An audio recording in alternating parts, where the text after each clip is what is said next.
તો સંખેડામાં પણ જમ્મુ કાશ્મીરમાં થયેલા આતંકી હુમલાનો ભારે વિરોધ જોવા મળ્યો છે। ત્યારે સંખેડામાં આતંકવાદીઓના પુતળાઓનું દહન કરવામાં આવ્યું। ત્યારે પાકિસ્તાન મુર્દાબાદના નારા સાથે ભારે વિરોધ જોવા મળ્યો।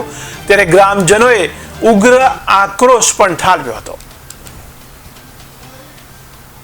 आज रोज बादलपुर तथा संखेड़ा खाते जम्मू काश्मीर पहलगाम जो 27 लोग निर्दोषનું आतंकवादियों द्वारा खुलेआम कत्लेआम કરવામાં આવ્યો છે।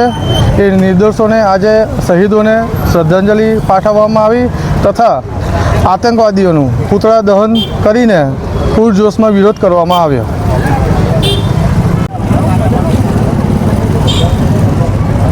અમારી સરકારશ્રી દ્વારા અપીલ છે કે જેવી રીતના એક આતંકવાદી મારશો તો 2 થશે, 2 મારશો તો 40 થશે, પણ જે યુનિવર્સિટી હબ છે આતંકવાદી પેદા થાય છે તે જ કડક પગલાં લો, તે જ નેસ્તર નાબૂદ કરી નાખો।